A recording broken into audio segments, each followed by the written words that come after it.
of us tend to think that if we have health care today, this reform that they're talking about doesn't affect us. In fact, it affects every American.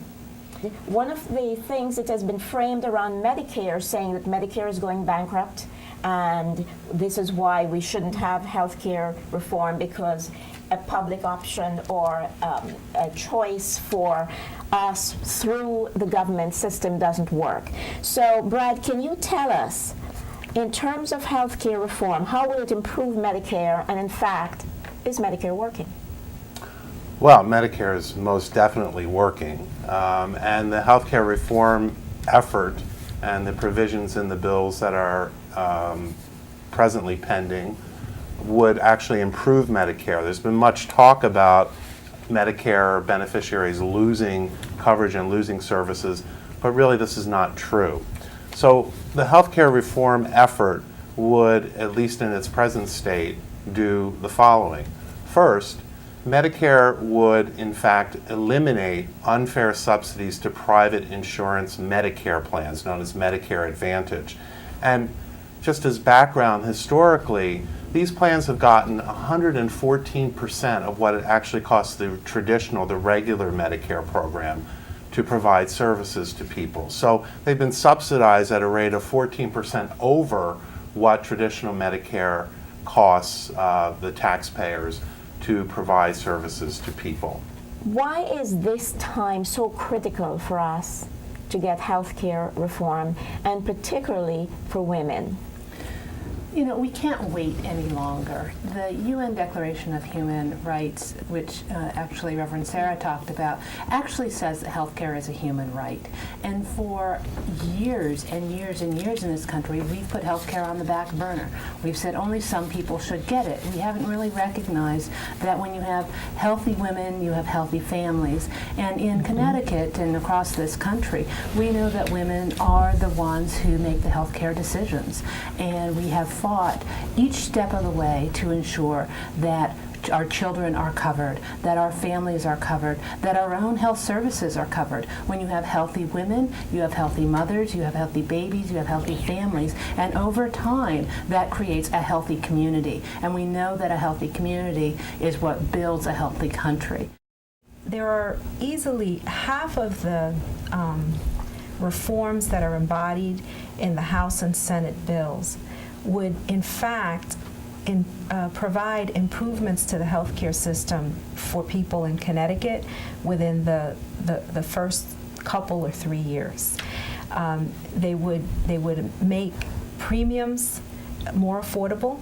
They would make out-of-pocket costs more affordable. They would make it possible to get preventive diagnostic and screening services to people, especially to women. Remember, in Connecticut, about 70% of the people who are uninsured are working. There is at least one person in each of those households who is working full-time, and many are working in low-wage jobs.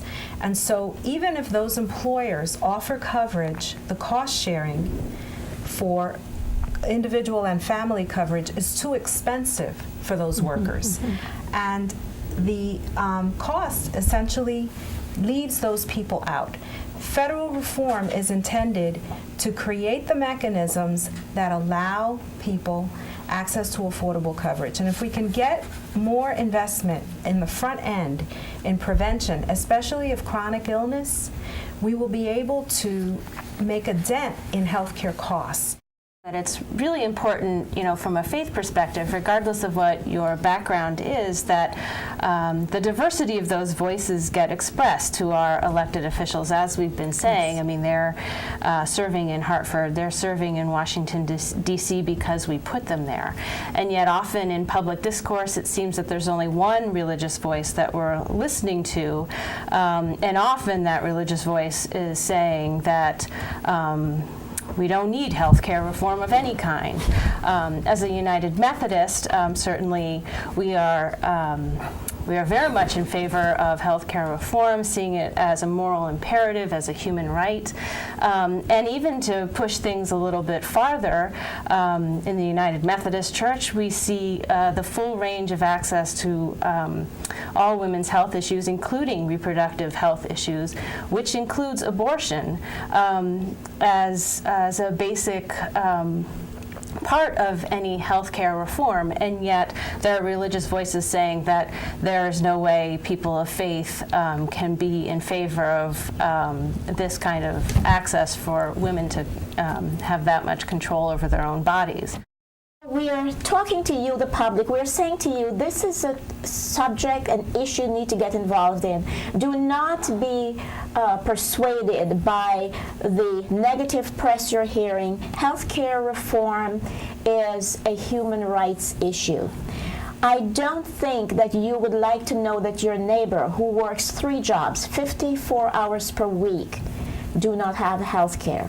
But that if she collapses and is taken to the emergency room, and working 54 hours per week is a matter of time before she collapses, and she's taken to the emergency room, she might incur a $10,000 bill, when if she had health care and was able to take care of issues before they became critical, she might not incur that $10,000 bill, and it wouldn't cost $10,000 for her to have health coverage. What are some of the specific things we should tell people to do? Brad, we'll start with you.